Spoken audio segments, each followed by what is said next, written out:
gonna relax today and have a good time.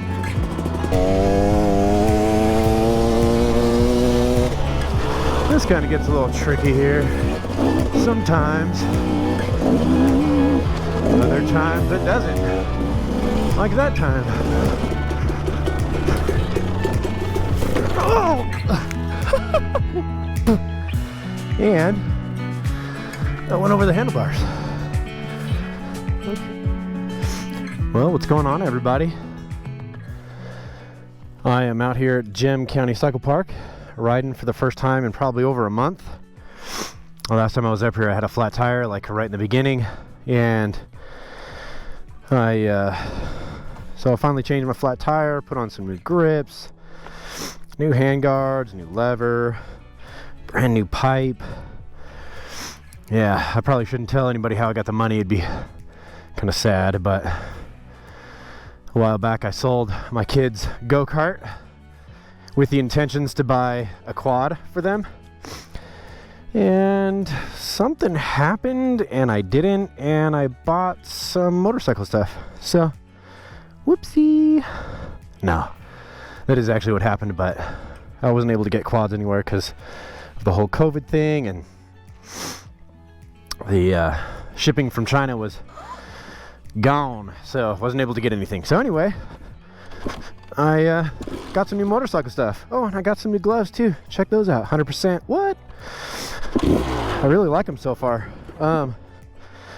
So anyway, I wanted to talk about what you guys just saw with that fire. So this morning I got up and started making the fire, you know, and as I was making the fire, it reminded me of this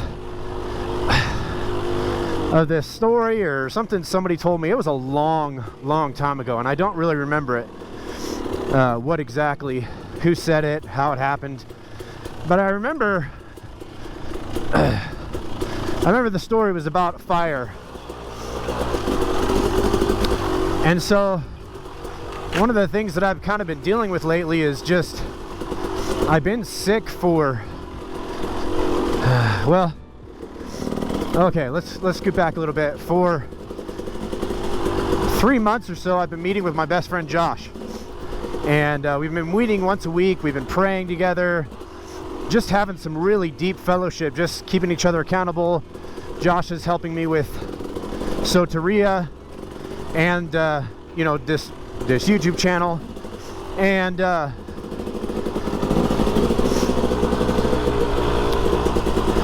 so, man, when I was meeting with him, it was so good, just on fire and feeling really good about everything that's going on. I'm gonna try to ride a little faster here. This is gonna be a really boring video.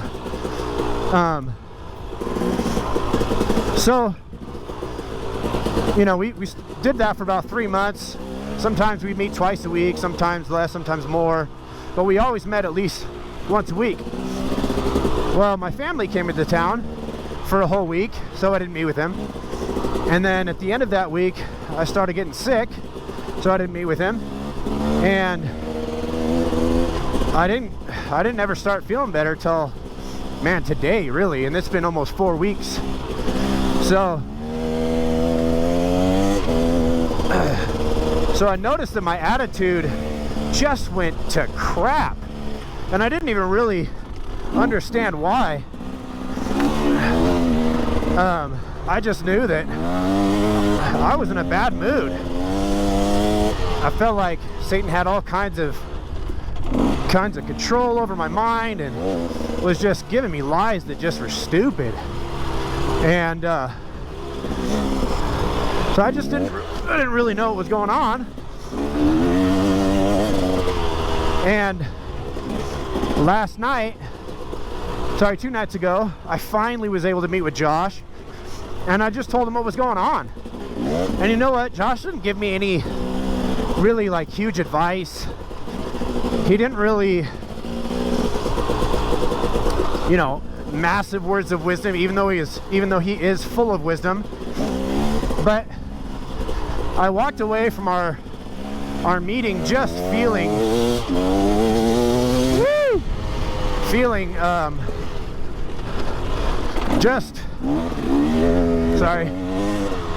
just feeling so much better. And what I realized it was just fellowship.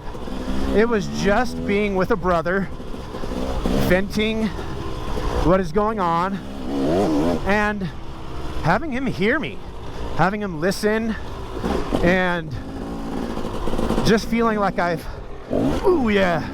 feeling like I've been heard.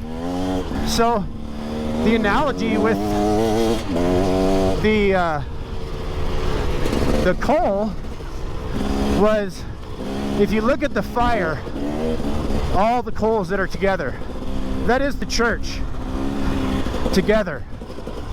And when it's together, man, it burns hot.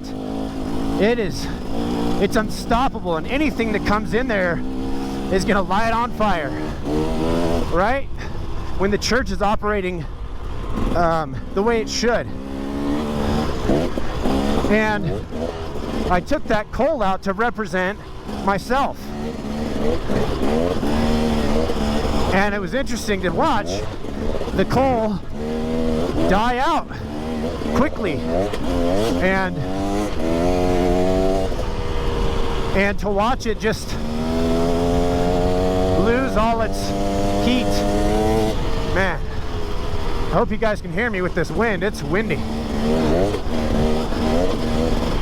So I just love that analogy, because you know, you always hear well, I don't need to be a Christian or I don't need to go to church to be a Christian.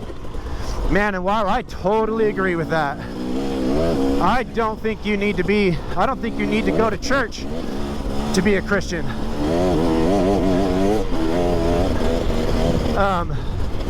But if you want to be an effective Christian, if you want to be someone that is going to affect people's lives and have your own life changed, well, you need to be in fellowship.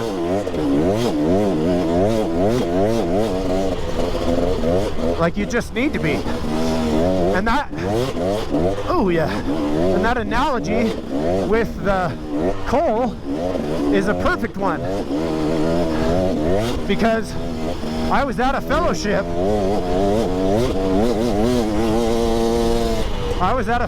For a while, and not even long, just a couple weeks.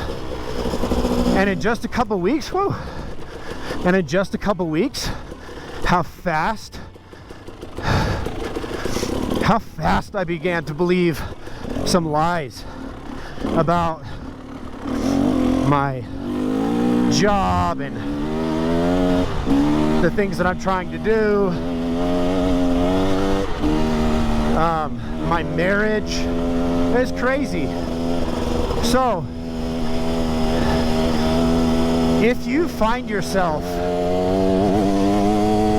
hold on, let me just wait a second, because I'm gonna haul butt right here. Well, go with me.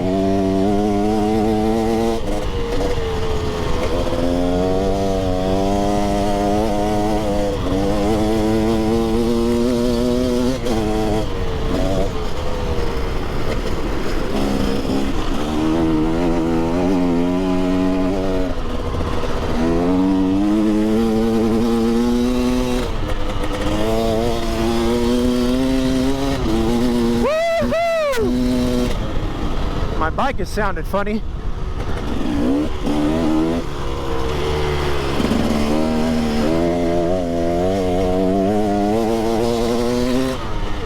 Yeah, we're at the top end. Okay, anyway. Oh man, my mouth is so dry.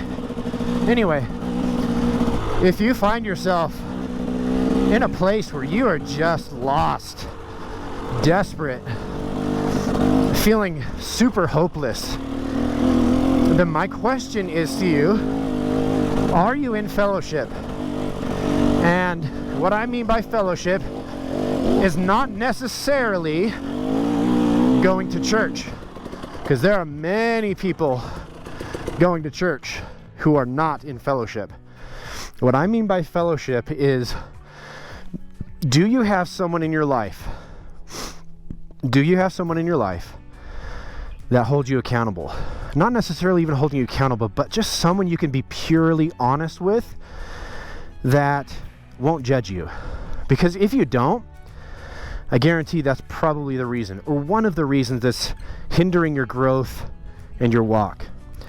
It is so vitally important to your walk with Christ and your walk in this life to have someone that you can just pour out your heart to. And some people might not be able to do that to their significant other. Sometimes I can't, because what's going on in my life might be with my significant other. So I need somebody else sometimes. So again, if you find yourself just down and out, ask yourself that question: who is it that I could go to with anything? And if you have somebody, I encourage you to go to them. Open up, be vulnerable. When Josh and I started doing that together, that elevated our friendship to a whole new level. And it just takes one person to be vulnerable and to be real for the other person to do the same. So also I just want to reach out to you too. If you don't have that person that you're able to talk to and just be with, that is what I do. I have a consulting company called Soteria Wholeness, and I do spiritual consulting. And it's something that you can call. We could have a half-hour free conversation where you can get to know me and we can kind of figure some things out. And if it's something you want to go and be a part of, then it's something you can further along and continue on with conversations with me. But I've helped numerous people kind of overcome those hurdles in life. And I encourage you to check it out. Check out the website. It's soteriawm.com. It's soteriawm.com, and check it out. But honestly, everybody needs someone to go talk to. Everybody does. So I encourage you today, ask yourself that question: do you have somebody in your life that you could be vulnerable with? And if you don't, contact me, or reach out to somebody that you know that can. And man, for once in our lives, let's be real. Yeah? Let's do it.